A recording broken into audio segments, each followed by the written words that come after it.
Hello friends, welcome to M study. मित्रांनो, आज आपण 7वीच्या इतिहासातला 12वा चॅप्टर पाहणार आहे. तो म्हणजे साम्राज्याची वाटचाल. म्हणजे कोणत्या साम्राज्याची? तर मराठा साम्राज्याची वाटचाल. आतापर्यंत आपण 7वीच्या इतिहासामध्ये काय काय पाहिलं? तर शिवाजी महाराजांनी स्वराज्याची स्थापना कशी केली तिथपासून तर आता पानिपतच्या युद्धानंतर मराठ्यांची पूर्णपणे हानी झालेली होती इथपर्यंत आपण पाहिलेलं आहे. म्हणजे याच्यामध्ये कोणत्या कोणत्या गोष्टी आल्या? तर शिवाजी महाराजांचा पूर्ण इतिहास आपण कव्हर केला. शिवाजी महाराजांच्या मृत्यूनंतर संभाजी महाराज, राजाराम महाराज यांच्याबद्दल आपण जाणून घेतलं. त्यांच्यानंतर औरंगजेबबद्दल आपण काही माहिती घेतली. औरंगजेबच्या मृत्यूनंतर दिल्लीच्या राजकारणात काय झालं हे आपण जाणून घेतलं. पेशवाईबद्दल आपण जाणून घेतलं. पानिपतच्या युद्धाबद्दल आपण जाणून घेतलं. आणि त्याच्यानंतर आपल्याला एवढं इथपर्यंत आपण आलेलो होतो की पानिपतच्या युद्धानंतर मराठ्यांची एवढी हानी झाली की आता म्हणजे सगळ्यांना आता असं वाटायला लागलं की आता मराठी संपलेले आहेत. ठीक आहे, इथपर्यंत आपण पाहिलेलं होतं. मग आता या चॅप्टरमध्ये आपल्याला काय पाहायचं? या चॅप्टरमध्ये आपल्याला पाहायचं आहे पानिपतच्या युद्धानंतर मराठी जवळजवळ संपलेले होते, तरी पण मराठ्यांनी पुढे जाऊन बाउन्स बॅक केलं आणि भारतावर पुन्हा आपली सत्ता प्रस्थापित केली. याबद्दल आपल्याला माहिती घ्यायची. तर नेहमीप्रमाणे पुढे जाण्याआधी एक छोटीशी रिक्वेस्ट, आतापर्यंत चॅनलला सबस्क्राईब केलं नसेल तर प्लीज सबस्क्राईब करून घ्या. आपल्या मित्रांना पण शेअर करा. ठीक आहे. आता मागच्या 1-2 चॅप्टरमध्ये आपण काय पाहिलं होतं? तर पहिलं बाजीरावबद्दल माहिती पाहिली होती. आपण एक्झाम्पल पण घेतलं होतं की बाजीराव मस्तानी मूवीमध्ये जो बाजीराव दाखवलेला आहे तो बाजीराव. तर त्यांनी काय केलं होतं? त्याच्या अंडरमध्ये काही सरदार त्यांनी घडवलेले होते जे की पुढे जाऊन खूप पराक्रमी असे सिद्ध झाले. त्याच्यामध्ये कोणते कोणते सरदार होते? तर ते होते इंदोरचे होळकर, ग्वालियरचे शिंदे, नागपूरचे भोसले, बडोद्याचे गायकवाड यासारखे ते सरदार होते. तर या सरदारांनी पुढे आता म्हणजे बाजीराव किंवा बाजीरावचा मुलगा नंतर नानासाहेब पेशवा आणि त्याच्यानंतर पुढं माधवराव पेशवा, सवाई माधवराव यांच्या काळात पण त्यांनी भारताची सेवा केलेली होती किंवा स्वराज्याचे ते महत्त्वाचे अधिकारी राहिलेले होते.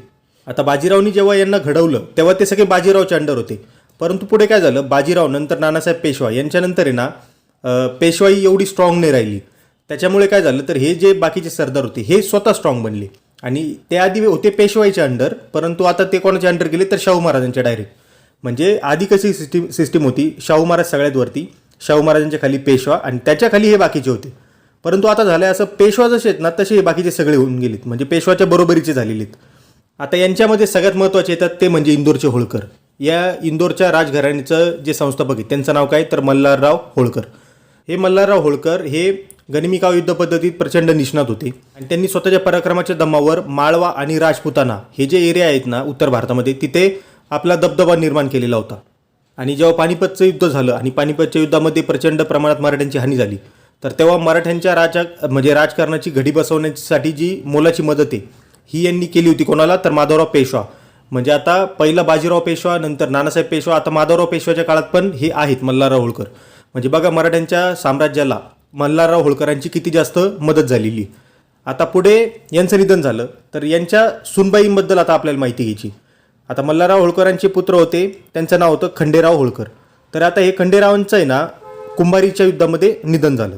त्याच्यामुळे इंदोरचं जे राजघराणं आहे याची सूत्रे कोणाच्या हातात आली आता? तर खंडेरावांच्या पत्नी, त्या म्हणजे अहिल्याबाई होळकर. आता या मुत्सद्दी होत्या आणि उत्कृष्ट प्रशासक पण होत्या. त्यांनी खूप अशी लोकोपयोगी खूप कामं केली. त्यांनी नवीन कायदे करून शेतसारा, कर वसुली अशा गोष्टींना व्यवस्थित म्हणजे एक योग्य वळण दिलं. पडीक जमिनी लागवडीखाली आणणे, शेतकऱ्यांना विहिरी खोदून देणे, व्यापार उद्योगाला प्रोत्साहन देणे, तलाव तळी निर्माण करणे यासाठी त्यांनी काम केलं. भारतात 4 दिशांना असलेल्या महत्त्वाच्या धर्मस्थळावर त्यांनी मंदिरे, घाट, मठ, धर्मशाळा, पानपोया यांची उभारणी केली. त्या म्हणजे खूप धार्मिक होत्या त्या. जेव्हा पण तुम्ही त्यांचा फोटो पाहणार, एखादं चित्र त्यांचं पाहणार, तेव्हा तुम्हाला त्या महादेवाची पिंड त्यांच्या हातात असलेली आपल्याला दिसू शकते. तसं जे न्यायनिवाडकरांचं जे काम आहे त्या स्वतः करायच्या. त्या दानशूर होत्या आणि ग्रंथप्रेमी पण होत्या. त्यांनी सुमारे 28 वर्ष ते राज्य सांभाळलं होतं इंदोरचं. ठीक आहे, 28 वर्ष त्यांनी राज्याची सेवा केलेली होती. आणि पुढे जाऊन मराठ्यांना जेव्हा आता उतरणीचा काळ लागला तेव्हा होळकरांचा अजून एक शूरवीर सरदार आला, त्याचं नाव होतं यशवंतराव होळकर. त्यांनी मराठ्यांचं विशेषतः इंदोरचे जे आहेत होळकर यांचं राज्य वाचवण्याचा अतोनात प्रयत्न केला. आता पुढचं घराणं आपल्याला पाहिजे ते म्हणजे नागपूरचे भोसले. आता शाहू महाराजांनी परसोजी भोसले यांना कुठल्या भागाची सनद दिलेली होती, म्हणजे कुठल्या भागाचे अधिकार दिलेले होते? तर वराड आणि गोंडवन या एरियातले. वराड म्हणजे आजचं विदर्भ. तर तेव्हापासून नागपूर हे भोसल्यांचं एक महत्त्वाचं ठिकाण बनलं. आता नागपूरकर भोसल्यांपैकी सर्वात महत्त्वाचे कोण होते? तर रघुजी भोसले. हे खूप पराक्रमी होते. त्यांनी दक्षिणेतील तिरुचिरापल्ली आणि अर्काट यांच्या आसपासचा प्रदेश मराठ्यांच्या वर्चस्वाखाली त्यांनी आणलेला होता. बंगाल, बिहार व ओडिसा या प्रांताच्या चौथाईचे अधिकार, जे चौथाई वसूल करण्याचे अधिकार, हे त्यांनी शाहू महाराजांकडून मिळवलेले होते. चौथाई म्हणजे काय हे आपण मागच्या चॅप्टरमध्ये पाहिलेलं आहे. इसवी सन 1751 अलीवर्दी खान याच्याकडून नागपूरकर भोसल्यांनी ओडिसा हा प्रांत जिंकून घेतला आणि पुढे ओडिसावर 1803 पर्यंत मराठ्यांचं वर्चस्व होतं. आता हे माहिती तुम्हाला, मराठा डीच. आज पण तुम्ही जर कोलकाताला गेले ना, तर कोलकाता शहराच्या आसपास एक खंदक खोदलेला आहे. म्हणजे डीच म्हणजे काय असतं, शहर आहे आणि शहराच्या साईडनी ना पूर्ण खड्डा करून त्याच्यात पाणी वगैरे भरलेलं असतं. म्हणजे बराच मोठा खड्डा असतो तो. तर हे का बरं केलेलं होतं, हे कोणी तर इंग्रजांनी केलेलं होतं. आपण मागच्या चॅप्टरमध्येच पाहिलेलं आहे की आता भारतामध्ये इंग्रजांची एंट्री झालेली. तर तेव्हा इंग्रजांनी त्यांच्या राज्य विस्तार करण्याची जी सुरुवात ही केलीच होती बंगालपासून, म्हणजे विशेषतः कोलकाता शहरापासून केलेली होती. तर ह्या नागपूरच्या भोसल्यांना इंग्रज एवढे घाबरायचे की हे भोसले कधी पण, म्हणजे मराठे कधी पण आक्रमण करतील, त्यासाठी आपण प्रिपेअर राहायला पाहिजे. म्हणून त्यांनी त्या कोलकाता शहराभोवती एक डीच म्हणजे एक खंदक बांधलेला होता. त्याला मराठा डीच या नावाने ओळखलं जातं. आता पुढचं घराणं आपल्याला पाहिजे ते म्हणजे ग्वालियरचे शिंदे. आता जे पहिले बाजीराव होते म्हणजे काय, थोरला बाजीराव, यांनी रावणोजी शिंदे यांचं कर्तृत्व त्यांनी हेरलेलं होतं बाजीरावांनी. आणि त्यांचं कर्तृत्व हेरून त्यांना काय केलं तर उत्तरेमध्ये सरदार म्हणून पाठवलं, रावणोजी शिंदे. आता या रावणोजी शिंदेचे 3 मुलं होते. एक होते जयाप्पा, नंतर होते दत्ताजी आणि त्यांच्यानंतर होते महादजी शिंदे. आता या तिन्ही भावांनी ना उत्तरेमध्ये मराठ्यांचा प्रचंड डंका वाजवलेला होता. प्रचंड धुमाकूळ घालून मराठ्यांची जो दबदबा आहे तो निर्माण केलेला होता. पुढे जाऊन माधवराव पेशव्यांनी शिंदे घराण्यातली जी सरदारकी ती कोणाला बहाल केली तर महादजी शिंदे यांना बहाल केली. ते पराक्रमी आणि मुत्सद्दी होते. पानिपतच्या पराभवानंतर जेव्हा अख्ख्या भारताला वाटत होतं की आता मराठे संपलेले आहेत, अशा परिस्थितीमध्ये मराठ्यांचा दबदबा उत्तर भारतामध्ये परत निर्माण करण्यासाठी जो मोलाचा वाटा आहे तो महादजी शिंदे यांनाच जातो. आणि त्यांनी ओळखलेलं होतं की उत्तर भारतामध्ये डोंगरदऱ्या जास्त नाही आहेत, तिथं जास्त करून सपाट मैदानी प्रदेश आहे, तर तिथे मराठ्यांचा गनिमी कावा हा काही आपल्या कामाचा नाही आहे हे त्यांनी ओळखलेलं होतं. त्याच्यामुळे त्यांनी काय केलं तर डिबॉइन फ्रेंच या लष्करी तज्ज्ञाच्या मार्गदर्शनाखाली आपली फौज प्रशिक्षित केली. आणि त्या फौजेच्या दमावर त्यांनी रोहिले, जाट, राजपूत, बुंदेले यांसारखे जे पण सरदार होते उत्तरेतले त्यांना कंट्रोलमध्ये ठेवलेलं होतं. आता आपल्याला माहितीच आहे की पानिपतचं युद्ध झालं, मराठे कमजोर झाले आणि याचाच फायदा घेऊन आता इंग्रजांनी काय केलं तर दिल्लीच्या राजकारणात त्यांना हस्तक्षेप करायला सुरुवात केली. त्यांनी काय तर बंगालच्या सुब्याचे जे दिवाणी अधिकार आहेत ना, दिवाणी अधिकार म्हणजे महसुली अधिकार, हे स्वतःकडे घेतले आणि ते दिल्लीच्या बादशहाला स्वतःच ताब्यात घेऊ इच्छित होते. त्यांनी काय केलं, इंग्रजांनी दिल्ली जिंकून घेतली. परंतु महादजींनी काय केलं तर दिल्लीच्या मदतीला महादजी शिंदे गेले. त्यांनी इंग्रजांना हरवलं आणि दिल्लीचा जो बादशाह होता, मुघल बादशाह, याला परत गादीवर बसवलं. आणि त्याच्यामुळं त्या कामगिरीवर खुश होऊन बादशहाने त्यांना वकील ई मुल्तक हे पद बहाल केलं. याचा अर्थ काय होतं तर दिवाणी आणि लष्करी अधिकाराची मुखत्यारी ही महादजी शिंदेंना बादशहानी म्हणजे मुघल बादशहानी बहाल केली. आणि या पदामुळं काय झालं तर दिल्लीची पातशाही मराठ्यांच्या पूर्णपणे नियंत्रणात आली. आता बादशहानी किंवा मुघलांनी आता काय करायचं हे सगळे आता त्यांना मराठी सांगणार आहेत. आणि महादजींनी हा जो दिल्लीचा प्रचंड म्हणजे पूर्ण भारतात जो डोलार आहे हा यशस्वीपणे 1784 पासून 1794 पर्यंत या 10 वर्षाच्या काळात सांभाळला होता. आता आपण याच्या आधी काय पाहिलेलं आहे मागच्या चॅप्टरमध्ये की पानिपतच्या युद्धाला कोण जबाबदार होतं, नजीब खान. हा कुठे होता तो रोहिलखंडामध्ये होता. तर तो त्या युद्धाला जबाबदार होता कारण त्यांनी अब्दालीला भारतात बोलवलेलं होतं आणि त्याच्यामुळे पानिपतचं पुढे युद्ध झालं. आता तो तर नाही आहे, आता तो मेला आहे, मराठ्यांनी त्याचा बंदोबस्त केला आहे. परंतु आता त्याचे जे पुढचे आता वारसदार आहेत ना, यांनी पण आता पुढे जाऊन मराठ्यांना त्रास द्यायला सुरुवात केली. आता त्याचा एक नातू होता, त्याचं नाव होतं गुलाम कादीर. यांनी काय केलं तर लाल किल्ल्याचा ताबा घेतला आणि पैशासाठी बादशाह म्हणजे दिल्लीचा बादशाह आणि त्या बादशाहचे जे पण बेगम असतील त्यांना सगळ्यांना त्यांचा छळ करायला सुरुवात केली. त्यांनी बादशाहचे डोळे काढले आणि त्याचा खजिना लुटला. आणि आपण आत्ताच पाहिलं दिल्ली कोणाच्या ताब्यात आहे, मराठ्यांच्या. म्हणजे बादशाह तिथं नावाला बसला पण संबंध कोणी तर मराठी. त्याच्यामुळे आता महादजी शिंदेंनी काय केलं तर कादीरचा पराभव केला आणि त्यांनी जी पण संपत्ती दिल्लीतून लुटलेली होती ती सगळी जप्त केली आणि ती बादशाहला परत केली. आणि जी कादीरनी बादशाहला गादीवरून हटवलेलं होतं, आता महादजींनी दुसऱ्यांदा परत बादशाहला गादीवर बसवलं. आता आपण पाहिलं की उत्तरेत हे सगळं चाललेलं आहे, पण खाली दक्षिणेत काय चाललेलं होतं म्हणजे पुण्याच्या आसपास. तर तिथे आता पेशव्यांच्या घरामध्ये ना गृहकलह चालू झालेला होता. आणि याच्या मागं कारण कोण होते तर रघुनाथराव. यांना स्वतःला पेशवा बनायचं होतं. आता हे रघुनाथराव कोण होते, आता आपण मागच्या चॅप्टरमध्ये पाहिलं बघा, अटके पार झेंडा कधी काळी ज्यांनी फडकवलेला होता. म्हणजे पाकिस्तानमध्ये आज अटक नावाचा एरिया आहे, तर तिथे पण जाऊन मराठ्यांचा त्यांनी झेंडा फडकावलेला होता, म्हणजे एवढा एरिया त्यांनी काबीज केलेला होता. तर ते आता कारण आहेत म्हणजे पेशवाईच्या गृहकलहाची. तर ते का बरं? सगळ्यात पहिले पेशवा कोण होते? बाजीराव पहिला, बरोबर. म्हणजे बाजीराव मस्तानी पिक्चर जर तुम्ही पाहिलेला असेल, त्या मूवीमध्ये जो बाजीराव दाखवला आहे, तर त्याचे पुत्र होते हे, म्हणजे कोण? नानासाहेब पेशवा किंवा हे रघुनाथराव, हे त्यांचे मुलं.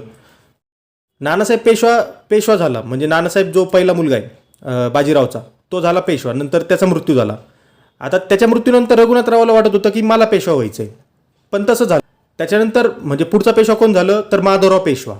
म्हणजे रघुनाथरावाकडे कोणी लक्ष द्यायलाच तयार नव्हतं. त्याच्यामुळे रघुनाथरावाचं काय झालं की आता म्हणजे मला जर कोणी इथं पेशवा बनवू देत नाही ना, तर मी आता इंग्रजांची मदत घेतो आणि मराठ्यांवर आक्रमण करून आता मी पेशवा बनणार.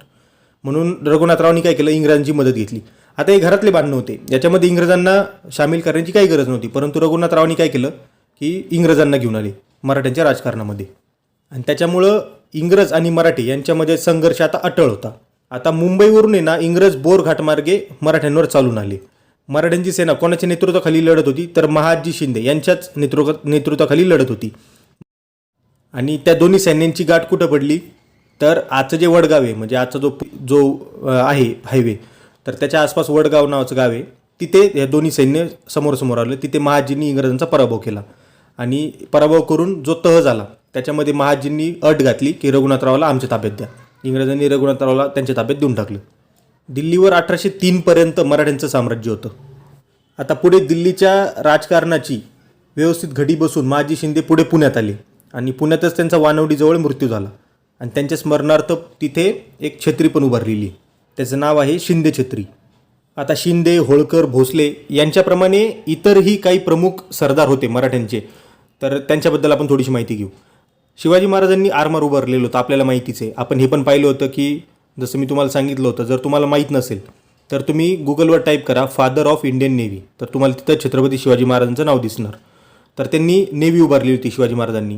तर त्या नेव्हीचे कमांडर कोण होते शिवाजी महाराजांचे नेव्हीचे? तर कान्होजी आंग्रे आणि त्यांचे पुत्र तुळाजी आंग्रे, हे पितापुत्र त्या नेव्हीचे कमांडर होते. आता यांनी त्यांच्या प्रबळ आरमाराच्या जोरावर पोर्तुगीज, इंग्रज आणि सिद्धी या आरमारी सत्तांना धाकात ठेवलं आणि मराठ्यांच्या राज्याचे जी किनारपट्टी होती त्याचं रक्षण केलं. आता यांच्यानंतर सेनापती खंडेराव दाभाडे आणि त्यांचा पुत्र त्रिंबकराव दाभाडे यांनी गुजरातमध्ये मराठी सत्तेची पायाभरणी केली. खंडेरावच्या मृत्यूनंतर त्यांची पत्नी उमाबाई हिने अहमदाबादच्या मुघल सरदाराचं पारिपत्य केलं, म्हणजे त्याला हरवलं आणि तिथला किल्ला जिंकून घेतला. आणि असेच एक सरदार होते गायकवाड, त्यांनी काय केलं तर बडोदा इथे आपल्या सत्तेचं केंद्र निर्माण केलं. बडोदा म्हणजे त्याला वडोदरा असं देखील म्हटलं जातं. याचप्रमाणे मध्य प्रदेशमधील धार आणि देवास येथे पवारांनी आपली सत्ता स्थापन केली आणि त्यांनी पुढे शिंदे आणि होळकरांना उत्तरेमध्ये मराठ्यांचं साम्राज्य पसरवण्यासाठी मदत केली. आता 1772 माधवराव पेशव्याचा मृत्यू झाला होता. तर त्यांच्या मृत्यूनंतर मराठ्यांच्या राज्याची घडी विस्कटली. ती नाना फडणवीस आणि महादजी शिंदे यांनी व्यवस्थितपणे बसवली. आपण काय पाहिलं तर महादजी शिंदे हे उत्तरेचं राजकारण पूर्णपणे सांभाळत होते आणि ते उत्तरेचं राजकारण पूर्णपणे नीट सांभाळत असताना दक्षिणेमध्ये म्हणजे पुण्याकडं कोण लक्ष देत होतं तर नाना फडणवीस यांनी दक्षिणेतील राजकारणाची सूत्रे सांभाळलेली होती. त्यांना या कार्यामध्ये कोणी कोणी मदत केली तर पटवर्धन, हरिपंत फडके, रास्ते इत्यादी सरदारांनी त्यांना मदत केली. आता उत्तर आणि दक्षिण भारतामध्ये मराठ्यांच्या सत्तेचे प्रभुत्व निर्माण करण्यामध्ये हे सर्वजण यशस्वी झालेले होते. म्हणजे होळकर, शिंदे, भोसले, गायकवाड वगैरे किंवा नाना फडणवीस वगैरे हे सगळेजण यशस्वी झालेले होते. परंतु पुढे जाऊन काय झालं तर महादजी शिंदेंचा मृत्यू झाला, नंतर नाना फडणवीस यांचा मृत्यू झाला. आता यांच्या मृत्यूनंतर मराठी सत्तेला उतरती कळायला लागली. आता पुढे रघुनाथराव पेशवा, जे आपण पाहिलं की इंग्रजांना ते मदतीला घेऊन आले होते, त्यांचा मुलगा होता बाजीराव दुसरा. तर हा पेशवा झाला पुढे जाऊन. परंतु याला काय म्हणजे हा काही शूरवीर पण नव्हता किंवा याला नीट म्हणजे समजदार पण नव्हता एवढा, त्याला काही राजनीती वगैरे पण कळत नव्हती. त्याच्यामुळे तो मराठा जे सरदार आहेत म्हणजे जे वेगवेगळ्या ठिकाणी पांगलेले आहेत, जसं ग्वालियरला शिंदे झालेत, इंदोरला होळकर झालेत, तर तो यांच्यामध्ये ना एकही नाही करू शकला. म्हणजे पुढे जाऊन यांच्यामध्ये भांडण झाले, तर या दोघांपैकी त्यांनी पुढे जाऊन एकाची साईड घेतली. म्हणजे तो पेशवा होता तर त्यांनी सगळ्यांनी एकत्र करायला पाहिजे होतं, परंतु त्यांनी काय तर त्या भांडणामध्ये कोणाशी एकाच साईड घेऊन दुसऱ्याला नाराज केलं. म्हणजे तो शक्यतो शिंदेच्या साईडने असायचा. म्हणजे त्यांनी शिंदेची मदत केली कोणाच्या अगेन्स्ट? होळकरांच्या अगेन्स्ट. आणि त्याच्यामुळं काय तर यशवंतराव होळकरांनी शिंदे आणि पेशवा या दोघांच्या पण फौजेला हरवलं होतं. म्हणजे बघा, मराठा जर एकत्र जर राहिले असते तर इंग्रजांनी कदाचित पूर्णपणे आपल्यावर कब्जा कधीच केला नसता. परंतु झाला असं की जो नंतरचा पेशवा झाला त्याच्यामध्ये नेतृत्वाचे गुण नव्हते आणि मराठामध्ये जी आता राजनीती चालू झालेली आहे अंतर्गत साम्राज्य, याच्यातच मराठा साम्राज्य जे त्यातून पूर्णपणे पोखरलं गेलं आणि इंग्रजांना याचाच फायदा झाला. इंग्रजांनी इसवी सन 1817मध्ये पुणे ताब्यात घेतलं आणि युनियन जॅक नावाचा त्यांचा जो ध्वज आहे तो तिथे फडकला. 1818मध्ये सोलापूर जिल्ह्यातील आष्टीच्या लढाईत इंग्रजांनी मराठ्यांचा निर्णायक पराभव केला आणि त्याच्यामुळे आता मराठ्यांची सत्ता संपुष्टात आली. ही घटना भारताच्या इतिहासात एक मोठी बदल घडवणारी ठरली आणि या घटनेसोबतच जे मध्ययुगीन भारतात जो इतिहास आहे तो संपुष्टात आला. इथून पुढे आता आधुनिक भारताची इतिहासाला सुरुवात झाली. यासोबतच भारताचा पाश्चात्य जगासोबत संबंध वाढला. म्हणजे जे वेस्टर्न जे कंट्रीज आहे, म्हणजे पश्चिमेच्या साईडचे जे देश आहेत भारताच्या, म्हणजे युरोप झालं, अमेरिका झालं, यांच्यावर आता भारताचा जास्त संबंध वाढला. भारतात जी समाजव्यवस्था होती भारतात, त्याच्यामध्ये आमूलाग्र बदल झाले. प्रबोधन काळ आता भारतात चालू होणार आहे. त्याच्यामुळे हे एक मोठं स्थित्यंतर होतं. तर हा आजचा आपला चॅप्टर होता. चॅप्टर तुम्हाला कसा वाटला कमेंट करून कळवा. आतापर्यंत चॅनलला सबस्क्राईब केलं नसेल तर प्लीज सबस्क्राईब करून घ्या. आपल्या मित्रांना पण नक्की शेअर करा. Stay connected with M study. जय हिंद. थँक्यू.